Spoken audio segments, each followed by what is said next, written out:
Bueno, hola a todos, estamos en una conversación más de Conversaciones Go For It.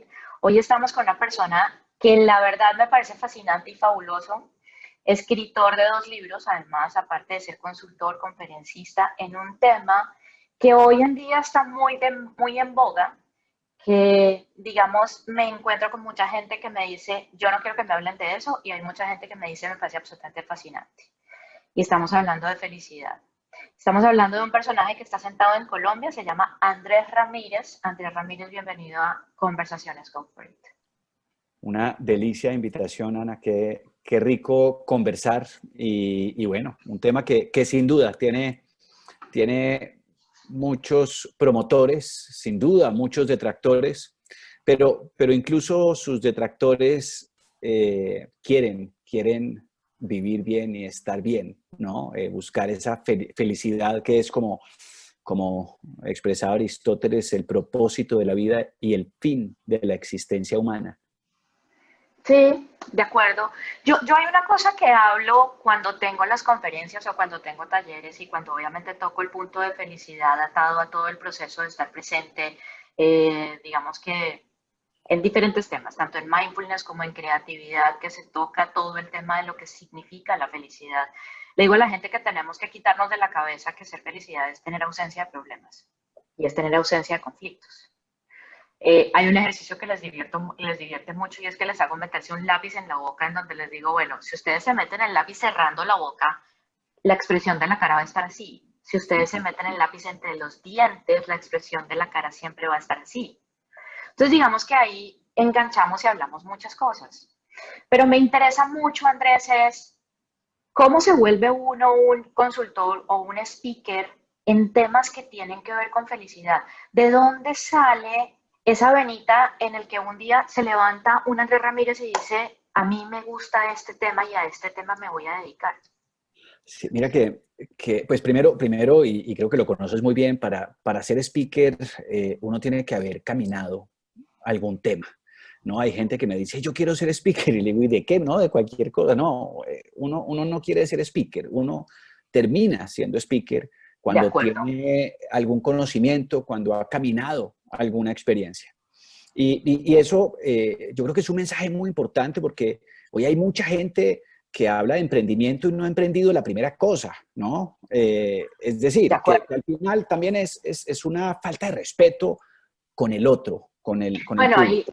ahí tocas un punto que a mí, por ejemplo, me duele hoy en día mucho y es, ves una cantidad de gente que te está hablando de temas de mindfulness y tú dices, preguntas que uno les suelta. Sí, te has metido aunque sea un retiro de silencio, aunque sea de mediodía, como para que estemos sintonizados exactamente en el mismo tono. Claro, para no hablar de Vipassana, Y ya ¿no? pasa lo mismo, exactamente. Yo Sí, creo que sí, pasa lo mismo con felicidad. sin duda. Pero entonces digamos que es eso como para hablar del tema speaker, pero ¿dónde me encuentro con esta palabra, ¿no? Este mundo? En la infelicidad. Yo trabajé durante muchos años con víctimas de violencia y explotación sexual infantil y llevaba casi que al punto de no sufrir, ¿no? Tal vez Freud pudiera pensar que no estar enfermo es estar bien, pero a mí Mm. no me gusta, digamos, que esa mirada un poco, ¿no? Como en ese equilibrio, ¿no? Yo quería trabajar el mundo del bienestar y la felicidad con estos chiquitos. Y, y por eso coincido en que la felicidad no es ausencia de dolor. De hecho, tal vez el budismo, también el cristianismo, ¿no? El cristianismo habla sin crucifixión, no hay resurrección, ¿no? Sí, de acuerdo, de Y acuerdo. el budismo, pues, entiende el camino del sufrimiento como un camino también de crecimiento y de encontrarnos, porque a partir del dolor, del miedo, hay muchos milagros, porque nos cuentan muchas cosas. De En acuerdo. ese entorno me encuentro con la felicidad. Mi vida ha estado en cuidar las dinámicas relacionales en familias disfuncionales, ¿no? Ujú. En el mundo de las adicciones, que son familias con unos niveles de codependencia y toxicidad muy altos. Yo no conozco una sola familia perfecta. De hecho, pues me genera un poco de angustia, ¿no? Cuando uno dice, no, aquí Sí, todo de funciona, digo, acuerdo. bueno, qué angustia, aquí no los conocemos bien. Y voy al mundo de la consultoría con este tema del bienestar y la felicidad, básicamente porque el CESA, una escuela de negocios acá en Colombia, me invita a ser el primer profesor de felicidad en Colombia, en una escuela de negocios. ¿Cómo enfoco yo la felicidad? Muy parecido a un estudio de Harvard que dice que no es el dinero, que no es el cargo, sino la calidad de las relaciones que construyes a lo largo de tu vida. ¿Con quién? Pues con uno. La primera relación es conmigo, después Sí, contigo y después con mi sí, entorno. Y en la medida en que yo me relaciono de una manera más saludable, no positiva, y quiero ser muy enfático en eso, saludable, eh, vivo mejor. Y es muy importante este concepto de relaciones saludables. A nosotros nos educan un poco con esa mirada de ten cuidado de los desconocidos, pero no, tengan cuidado de los conocidos. Los conocidos son los que pueden hacernos daño. Los conocidos son los que cometen, por ejemplo, el 87% de las agresiones sexuales en niños y niñas.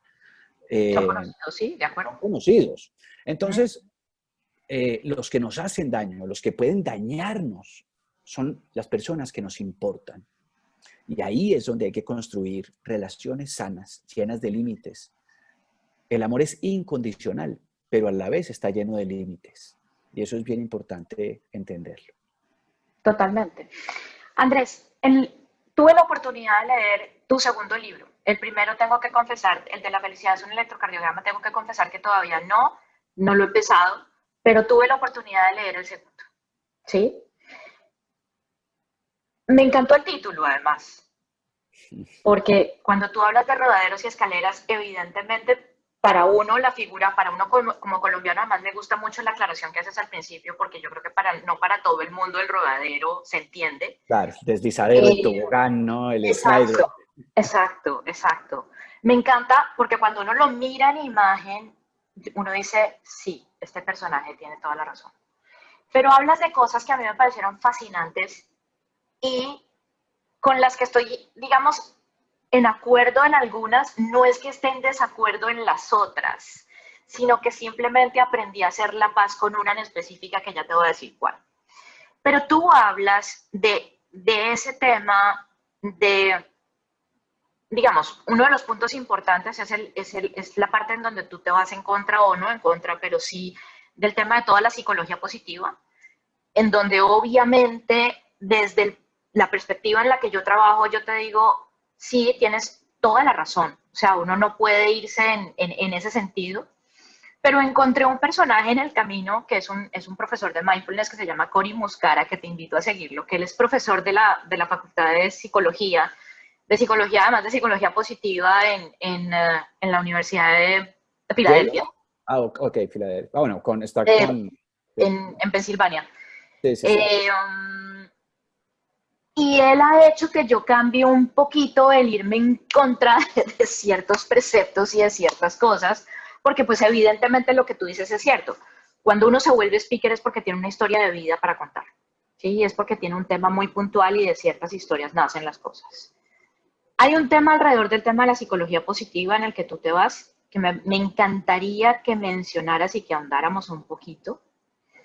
Y hay un tema fundamental y es lo que se llama ese líder smile y como lo pusiste en este momento. O sea, primero tienes que estar bien contigo para luego estar bien con todo el de alrededor, ¿correcto?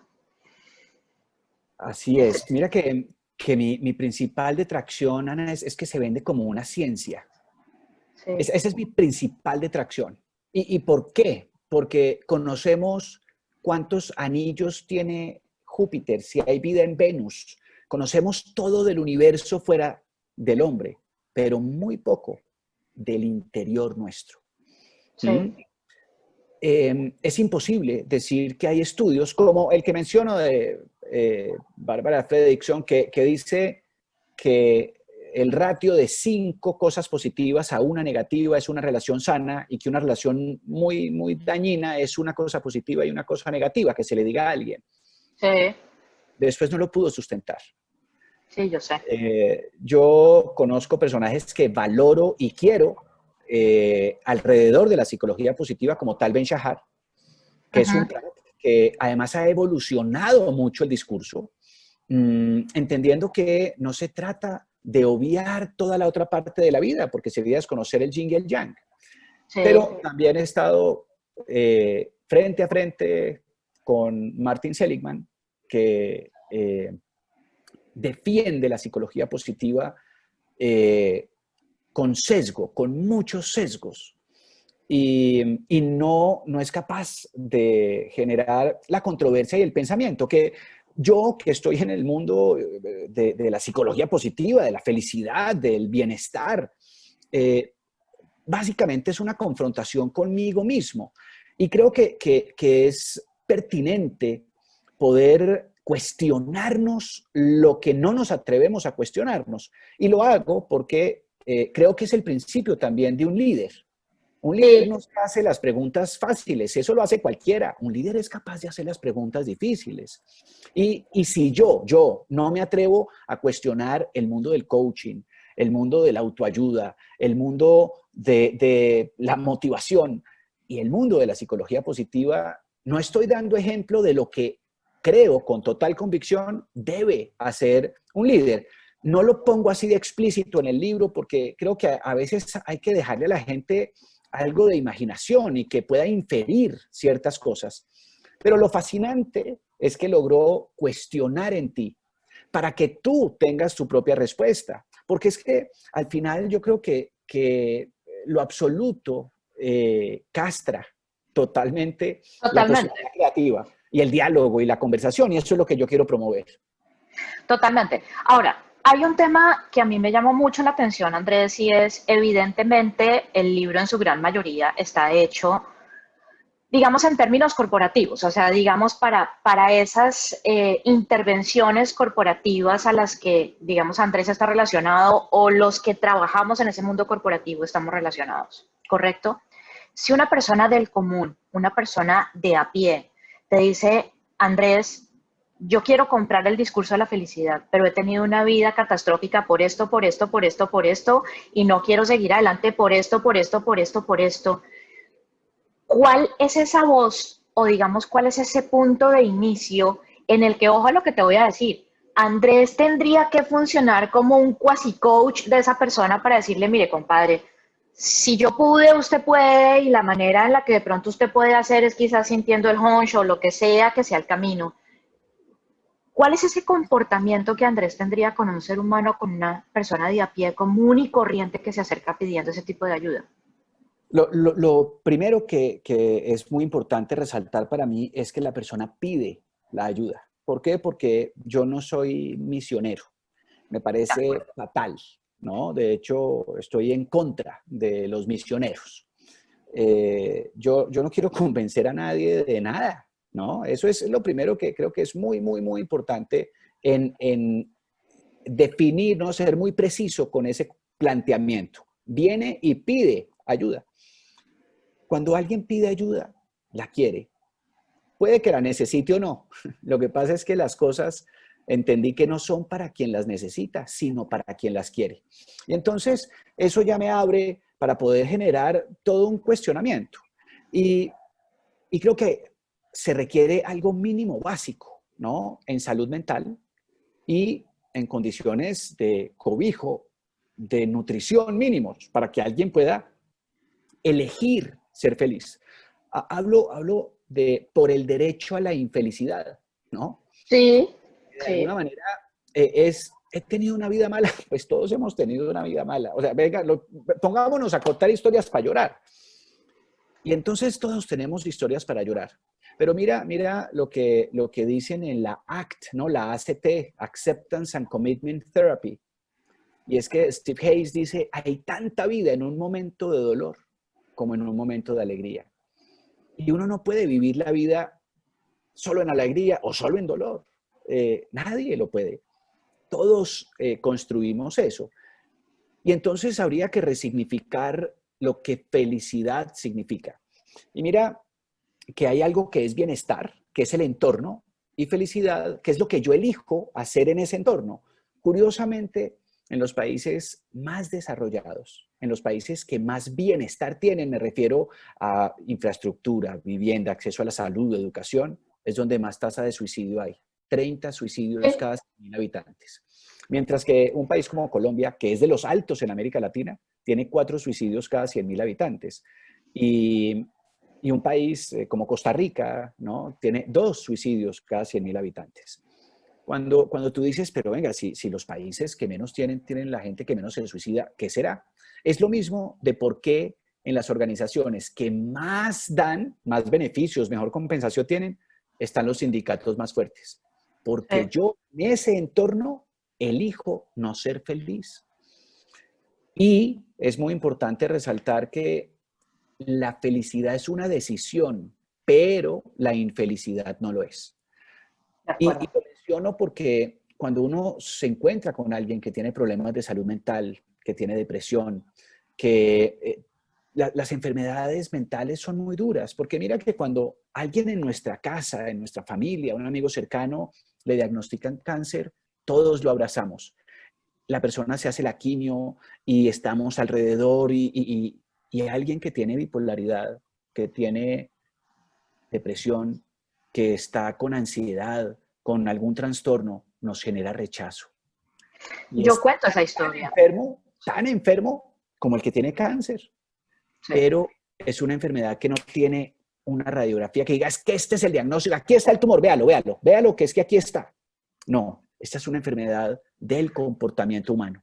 Yo cuento esa historia y de hecho, por ejemplo, eso forma parte de lo que es la conferencia mía cuando hablo del tema de Go For It como tal y de mí, en donde yo les digo, miren, es tan sencillo como que un día este personaje que ustedes ven, esta personaje que ustedes ven aquí parada, un día llegó a la clínica cuando todavía vivía en Bogotá, se sentó frente a su médico y le dijo, por favor, hospitalíceme. Llevo 2 días sin comer, cualquier cosa que me como, así sea un gramo de agua, un centímetro de agua, lo devuelvo. No puedo parar de llorar. La depresión en la que estoy es brutal y tengo una niña que tiene 3 años, 2 años en ese entonces y un matrimonio que mi marido, pobrecito, en ese entonces no tenía ni idea cómo carajos manejar a una señora con un ataque de depresión y obviamente les cuento la historia. Mi mamá se murió de un cáncer muy fuerte, etcétera, etcétera, etcétera, pero lo que les digo es, ¿por qué tendemos a juzgar primero, a juzgar la depresión y la ansiedad, correcto? ¿Y por qué tendemos a rechazar? Yo a la gente le cuento muy abiertamente, cuando yo tenía los ataques de ansiedad, porque después de todo el proceso de depresión quedé con ataques de ansiedad, no de pánico, de ansiedad, que son distintos. Hombre, el discurso, Andrés, de la gente era, te enloqueciste, no vas a ser capaz de hacer esto, yo no quiero tratar contigo si sigues llorando. Y esto te lo digo de la gente más cercana, Claro, de mi papá, de la gente más cercana, de mis hermanos, o sea, que tú dices, ¿con quién lloro? claro, pero además mira, Ana, si el sol sale para todos, sonríe y verás, ¿no? Así no se resuelve Sí, esto. exactamente. Creo que primero, creo que nos hace mucha falta conciencia frente a lo que los temas de salud mental significan. Y segundo, hay mucha ignorancia frente a cómo enfrentarme a eso. Nos hace falta compasión. Y si tú estás muy bien, ¿por qué no puedes acompañar a alguien que esté muy mal? Y Sí. yo creo que eso es parte de los temas que planteo en el libro. Yo no creo que debamos rechazar a todas las personas que necesiten ayuda y la quieran. No, no, no es como Sí, en muy eso estoy genérico. totalmente de acuerdo, en eso estoy totalmente de Eh, acuerdo. ¿Quieres acabar con tu vida? Pues mientras tuvimos esta conversación, ¿no? Cada 40 segundos se suicidó una persona. Esa es más o menos la cifra. Eh, Contrario a cualquier otra especie, somos una especie que tiene el poder de acabar con su vida. Uno no ve un león que vaya y acabe con su vida y se tire por un barranco. Bueno, Pero eso es lo que nos hace completamente humanos, entre muchas otras cosas, como por ejemplo la capacidad de acumular conocimientos, ¿no? A través de la escritura hoy podemos tener diálogos con Platón, ¿no? Eh, sí. eso es maravilloso. Mm, Creo que es muy importante que entendamos que la felicidad la elijo yo y es individual, pero tiene que empezar a trascender, a encontrar un nosotros. Y mira, hoy el mundo está viendo cómo nos dividimos en género, en raza, en credo, en orientación sexual, en discapacidad, en de qué universidad saliste, en fin. Estamos buscando lo que nos divide. Y yo estoy en una campaña de encontrar lo que nos une. Y creo que hasta que no hablemos de un todos nosotros humanidad, no vamos a encontrar verdaderamente verdadera felicidad, porque eso no quiere decir que se acaben los problemas, pero De quiere decir acuerdo. que los enfrentamos desde un nosotros. Y mira lo interesante que es solo el lenguaje. Cuando hablo de tú y yo, hay algo en el cerebro que se llama disonancia cognitiva, que es como un muro que nos impide el diálogo. Por ejemplo, ahora que están en elecciones en los Estados Unidos, entonces si tú vas a votar por un candidato distinto al mío, todo lo que digan bueno de tu candidato es mentira para mí. Y todo lo que digan malo es verdad y viceversa. Porque Pero además pasa mucho, Andrés, pasa mucho frente a esos, digamos, polos totalmente opuestos, esos enfrentamientos en los que estamos, en que se pierde la noción, no sé si de respeto, no sé si de entender los puntos de vista distintos, pero ya hay momentos en los que uno prefiere guardar silencio, porque si no guardas silencio, sabes que el tema va a terminar en un rincón en el que no vale la pena estar. pues familias que hoy no se hablan, ¿no? Totalmente. Por cuenta de dos personas que no conocen, además, y que Exactamente. tampoco les va a cambiar la vida. Es decir, ninguno de esos personajes nos paga la hipoteca. Creo De que, acuerdo. creo que es muy importante entender que la felicidad le da la bienvenida al desacuerdo. ¿Qué quiere decir eso? Que coexistimos con ideas discrepantes y crecemos a partir de ellas. No se trata que pienses como yo, pero se trata que podamos generar tal grado de conversación. Y mira, ¿qué es conversar? Es versar con. Cuando yo verso, giro. Cuando giro, bailo. Y cuando bailo, te legitimo. Y mira esa palabra tan interesante. Te legitimo. Es imposible tener una conversación con alguien que yo de entrada piense que no, que es menos que yo. Pero ¿sabes qué quiere diferenciarnos, Anita? El ego. El ego quiere que tú seas mujer y yo hombre. Biológicamente nunca vamos a ser iguales, pero ¿por qué no encontramos lo que nos une?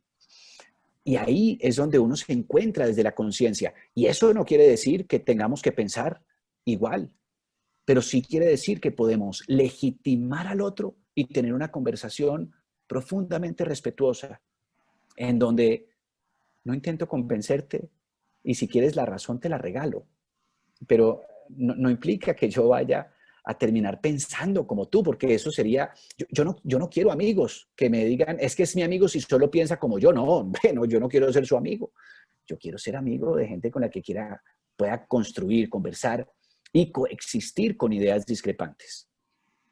Sí, de acuerdo, de acuerdo. Yo creo que igual hay algo que especialmente hoy en día, se ve muchísimo en donde de verdad, si la empatía no entra a ser digamos, como un rol fundamental dentro de todo lo que estamos haciendo, en realidad va a ser muy difícil, Andrés, porque pues pienso que la humanidad entera hoy en día estamos siendo retados.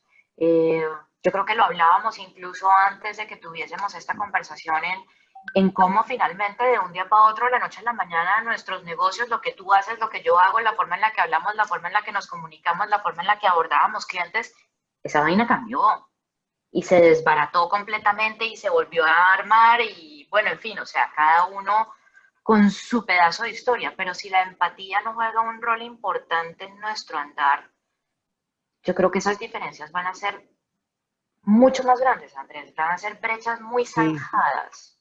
sí, sin duda. A mí me gusta la palabra compasión, entendiendo que es un escalón un poquito más arriba de la empatía. ¿Por qué? Sí. Porque alguien que tiene placer con tu dolor tiene una relación empática, Ok, pero a la compasión le duele tu dolor y le alegra tu alegría. Eso, digamos, si uno, digamos, quiere ser preciso con las palabras, que es una campaña en la que yo estoy. Y si quieres le llamamos empatía, pero que tenga el significado Pero correcto para los dos. me gusta me gusta el escalón, porque es que finalmente sí, es verdad, viene la empatía y viene el proceso de compasión, o sea, en realidad es muy cierto. Hay una duda que a mí me surge, Andrés. Cuando yo leía el libro y cuando yo veía, por ejemplo, el tema de social media, que además no me he visto todavía el documental de Netflix del que está hablando todo el mundo, lo tengo en hold para verlo, yo creo que no voy a pasar de este fin de semana. Entendí el por qué un día vi un post tuyo que decía que me voy de Facebook y cuando lean el libro lo van a entender, ¿cierto? Yo quiero que hablemos de ese punto, Andrés. ¿Cuál es el punto en este momento? El rol de social media en este instante en lo que llamamos felicidad. Sí, mira que además de mi parte simplemente es como una voz de protesta, ¿no? Una voz de protesta que no va a cambiar nada, pero me cambia a mí. Y eso es lo que yo busco, ¿no? Me cambia a Sí, mí. Yo creo que hay que entender el rol de la voz de uno. La voz de uno hoy es muy poderosa. ¿Por qué? Porque existe Twitter y Facebook y, bueno, millones de cosas que es fundamental entender ese concepto de la paradoja de la tolerancia que de alguna manera eh, se expresa y es si hay que ser, por ejemplo, tolerantes a la intolerancia, ¿no? hoy lo leí, hoy lo Eh, escribiste, sí, exactamente. hoy lo leí. Uh -huh. Y tiene que ver con que, ¿será que tenemos libertad de expresión? Así, por ejemplo, ¿no? Yo diga, ¿sabes qué? Yo creo que la mujer no debe trabajar. La mujer para la casa y a trapear. ¿Por qué? Porque yo tengo libertad de expresión. No, es que no puedo decir una estupidez. Sí. Y ahí es donde mi libertad de expresión tiene que limitarse. Goebbels, que habla, pues fue quien diseñó los fake news, ¿no? Fue el director de la propaganda nazi de Sí, Hitler, ¿no? sí, Decía, una mentira contada una vez seguirá siendo una mentira, pero una mentira contada 1000 veces se convierte en una verdad. sí, eso es cierto. Y las redes sirven para que se transmitan muchas mentiras. Y es el mundo del fake news es brutal. Y creo que imagínate los 3 filtros socráticos, ¿no? No sé si los conoces, pero Sócrates decía, ¿eso que dices es verdad? ¿Eso que dices es bueno para alguien? ¿Eso que dices es útil? Yo los invito a que usen las redes sociales estando seguros que lo que entregan es verdad, bueno y útil. Que pase los 3 filtros. Tal vez no existiría nada. No Así estoy de de, acuerdo, porque es que además tenía una conversación con alguien hace poco en donde yo le decía, el rol que uno juega en cada red es distinto.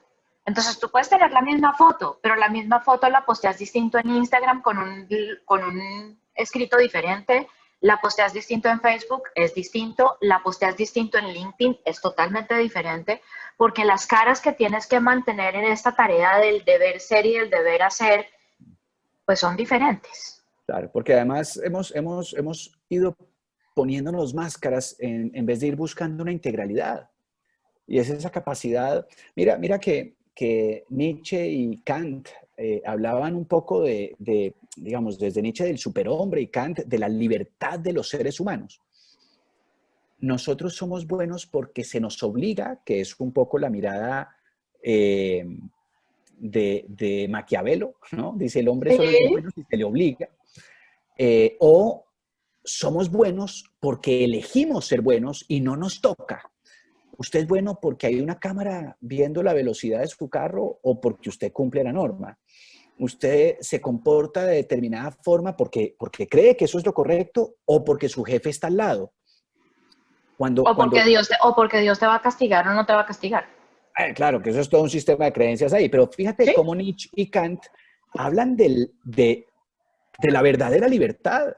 Y la verdadera libertad la encontramos cuando elegimos comportarnos bien, hacer lo correcto para nosotros, sin que nadie nos esté viendo. De acuerdo. Y eso, pues, es un estándar muy elevado, pero creo que posible. Eso es muy arquetípico, ¿no? Los arquetipos, para explicarlo simple, Jesús es una persona, Cristo es el arquetipo, ¿no? Sí, Y uno puede ser Jesús muy fácil, pero Cristo muy difícil, ¿no? Porque es la figura arquetípica, es el ideal, es el molde de lo que representa. sí, Pero hay que tender a lo utópico y hay que tender a lo arquetípico en esos ideales que uno quisiera construir. sí, de acuerdo, de acuerdo. Andrés, hay un tema que era con el que yo te decía que de alguna manera me obligué a hacer las paces y es cuando la gente habla conmigo y cuando la gente identifica lo que hago, la gente dice, ah, sí, es que Ana es coach. Yo al principio me retorcía porque yo decía, yo no tengo ningún tipo de certificación de coaching. Sí, tengo una de life coaching, digamos, normal, no ninguna con 1000 especializaciones, ni con sellos de aprobaciones, ni nada. La hice, de hecho, cuando hice mi certificación de yoga también y todo lo demás. Ya después como que yo decía, bueno, está bien, ok, sí, yo te inspiro, yo te motivo de alguna manera haces un proceso conmigo, ok, si me quieres llamar coach, dime coach, ¿sí? Y hice como esas paces con cómo me vas a llamar, cómo le dicen a Andrés. Andrés es qué, Primero, he tratado de quitarme todas las etiquetas posibles, ¿no? Porque creo que somos seres humanos. Carl Gustav Jung decía, ten todo el conocimiento y todas las habilidades, pero cuando te acerques a un ser humano, sé tan solo un ser humano más. Eh, Soy profesor de felicidad, soy consultor en bienestar corporativo. ¿Qué es ser coach? Coach es un carruaje que lo lleva a uno de un lugar a otro. El coaching es la habilidad que tenemos de llevar a una persona de un lugar a otro. Ojalá para mejor. Mi gran detracción con el coaching, y lo manifiesto, es que, primero, creo que todos los seres humanos deberíamos tener habilidades que el coaching provee, pero de creo acuerdo, que no cualquier persona debería ser coach. Creo que eso debería estar regulado porque hay demasiada irresponsabilidad en el uso del coaching. ¿Por qué? Porque cualquiera puede llevar a una persona de un lugar a otro. sí, Yo soy sí, un educador. ¿Y qué es educar? Educere, educere, educare, ¿no? Significa sacar de adentro. Yo soy educador. Eso es lo que yo soy en el aula. Y yo saco de adentro lo mejor que tú tengas. Porque educo. ¿Cómo educamos? Con el ejemplo.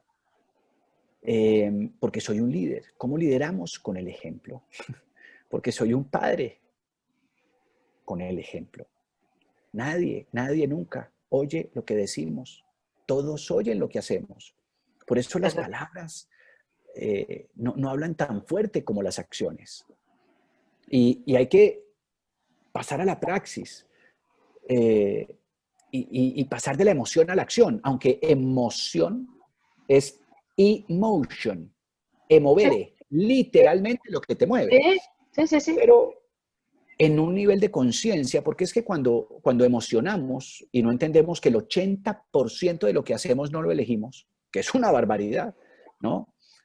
¿Tú sabes cuántas decisiones tomamos al día? 35,000. Y somos conscientes de menos del 1%. 35,000 decisiones desde el momento en el que suena el despertador. Y me sí, levanto o no, hasta que nos acostamos, si me duermo o no, 35,000.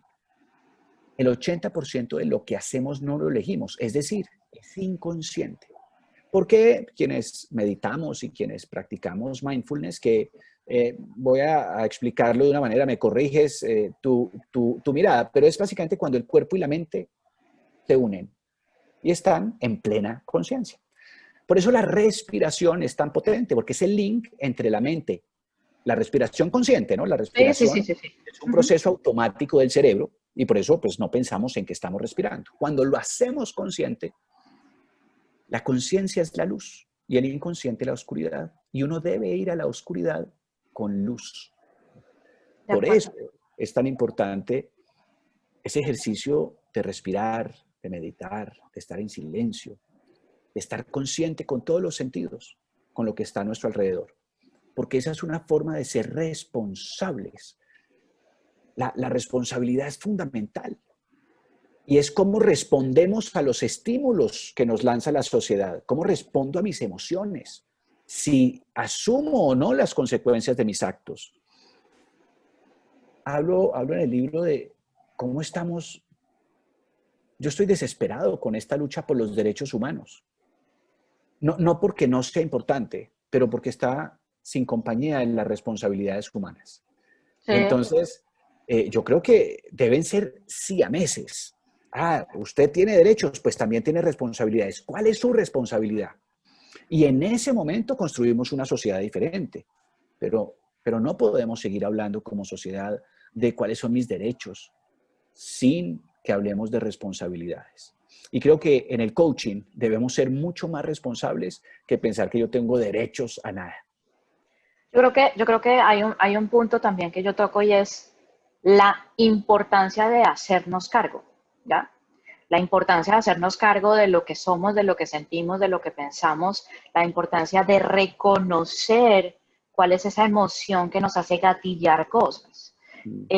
Yo doy ejemplos sencillos, Andrés, o sea, yo a la gente le digo, mira, cuando tú me llegas y me dices, no, es que estoy saturado o estoy saturada, dime, defínele, quítale capitas a la cebolla y dime qué es saturación, porque es que tenemos que empezar a hacernos cargo de lo que sentimos y de darnos cuenta que la depresión es diferente a la ansiedad, que la ansiedad es diferente a la tristeza, que la tristeza es diferente a la rabia, que la rabia es diferente a estar de mal genio y que el driver de cada uno y el gatillador de cada uno es distinto, pero si no nos hacemos cargo de lo que estamos sintiendo, va a ser muy difícil que encontremos los puntos, perdón la redundancia, los puntos de encuentro. Sí, eso en psicología se llama el push button, ¿no? Cómo te toco y te disparo, ¿no? Esos disparadores, pero también entender para qué son las emociones, ¿no? Y la De maravilla del acuerdo, miedo, que te dice que algo o alguien que valoras podrías llegar a perderlo, o de la de tristeza, acuerdo, que ese algo o alguien lo perdiste y te dio tristeza, o la de rabia, acuerdo, que ese algo o alguien que valoras fue pisoteado. Es muy importante entender que la emoción nos conecta con lo que valoramos, de ¿no? Nos acuerdo. conecta con nuestros valores. Y por eso creo que vale la pena preguntar. A mí me gusta siempre, por lo menos cinco y por qué, y qué hay detrás de eso, ¿no? Y rabia, y qué hay detrás de la rabia. Miedo, Sí. pero ¿miedo a qué? ¿No? Al rechazo, ¿y por qué? Y bueno, y después de un par de capas, como mencionas, pues uno descubre a veces cosas interesantes. Andrés, hace unos días alguien me dijo lo siguiente, me dijo algo como, lo que pasa es que ustedes en estos términos, ustedes los que andan en ese mundo en donde hablan de mindful, de ser mindful, de mindfulness, de todo ese rollo creativo, de todo ese rollo de felicidad. Me mencionó incluso el yoga, me mencionó el mundo inspiracional. Me dijo, ustedes se vuelven muy egoístas. Y yo le decía, ¿egoístas por qué? Y me dice, porque es que ustedes todos se vuelven muy fríos, ustedes todos se vuelven demasiado reales, demasiado crudos. Entonces mi respuesta fue como, ok, yo te respeto el punto, yo sé a dónde quieres llegar. Sí hay un sentimiento en el que uno, más allá de ser rudo, se vuelve práctico. ¿Es eso cierto o no? Si lo hablamos desde el tema de hacerse cargo de uno. Mira, primero yo creo que sí tiene que haber algo de egoísmo. Y de egoísmo entendiendo que yo no puedo dar nada que yo no tenga. Es decir, si yo no me cuido, no puedo cuidarte. Y a veces, mira lo que dice Nietzsche, perdóname que vaya un poco medio filosófico con temas, pero ha sido un campo de estudio que me interesa. Decía, el verdadero valor de un hombre se mide por la cantidad de verdad que pueda soportar. Y esto es maravilloso, porque es que a los seres humanos no nos gusta la verdad y a veces, oiga, y me acompaña en mi cumpleaños, no, me da pereza ir. Ay, no me quiere, no, Sí, lo sí, adoro, pero me da pero no pereza. quiero. Sí, Eh, y a veces la gente confunde frialdad con firmeza. Oye, este límite no lo pases. sí. Eh, pero yo soy muy vulnerable, soy muy amoroso. Yo tengo, pues, igual que tú, un matrimonio, unos hijos, una empresa de verdad con 12 personas a cargo. Eh, yo no, yo no estoy, primero, para descrestar a nadie porque no me interesa. Creo que sí debe haber algo de egoísmo, te repito, en esa medida en que yo no soy de, ay, como usted es tan feliz, entonces de todo. No, no, primero yo estoy bien, De acuerdo. y después puedo estar bien para otros. Yo no puedo amarte si no me amo. Y para amarme necesito saber poner una cantidad de límites. ¿Y qué creo? Que la gente no está dispuesta ni a poner límites ni a que se los pongan. Pero el principio de una relación sana es que yo no permito que tú pases por encima mío, pero tampoco paso por encima tuyo. Sí, de acuerdo. Y eso es como the golden rule, ¿no? Esa regla de oro. Trata a los demás como quieres ser tratado. Sí, No de pasen acuerdo. jamás por encima de nadie, pero tampoco permitan que otros De pasen acuerdo. por encima de ustedes. De acuerdo. Dos preguntas, Andrés, para cerrar. La primera, el aprendizaje más grande para Andrés Ramírez como ser humano de todo este proceso de pandemia. Que la vida es de relaciones y no de transacciones. Las relaciones son mucho más importantes que las transacciones. Y creo que todos los que cuidemos las relaciones vamos además a tener transacciones. Pero, pero creo que nos mostró la vulnerabilidad, lo frágiles que somos. Y que mientras tengamos a alguien al lado, a quien llamar, sobre quién soportarnos, con quién llorar, mmm, vamos a pasar cualquier escenario como este, doloroso. Pero hay algo que también es muy importante y es que creo que nos enseña que mucho de lo que teníamos aprendido del pasado no sirve para nada y que lo más importante es lo que tenemos capacidad de aprender hoy. Es decir, no valemos por lo que conocemos, sino por lo que podemos aprender a futuro. Y eso en inglés juntaron dos palabritas que me encantan, learning agility. Learn Sí. agility. Y creo que es un gran aprendizaje. Y fue en la pandemia. Bueno, muy bien. Y la última, tu definición de Go For It. Yo creo que es muy simple y, y es una invitación a que nos arriesguemos a cumplir el propósito de nuestras vidas. Yo creo que en la medida en que uno primero entiende que un propósito nos da dirección, nos emociona y es lógico para nosotros, encontramos ese propósito, eso que le da sentido a nuestra vida. Y Go For It creo que debe darle sentido a nuestra vida y debe invitarnos a arriesgar, a atrevernos con algo simple, y es que, por favor, arriesguense a perder, pero jamás se atrevan a vivir sin amar. Amén por eso. Andrés, ha sido un placer para mí tenerte acá. Y Igualmente. muy rica la conversada y espero que sea el inicio de muchas conversaciones y filosofadas de vida porque es muy bonito el poder conectar y el poder contactar gente desde así, Bueno, en esta forma. la magia de la virtualidad. Anita, un abrazo Totalmente. y a todos los que nos escuchen, eh, métanle ganas a la vida y vayan a por ello que quieren, dirían los españoles. Mil gracias, Andrés.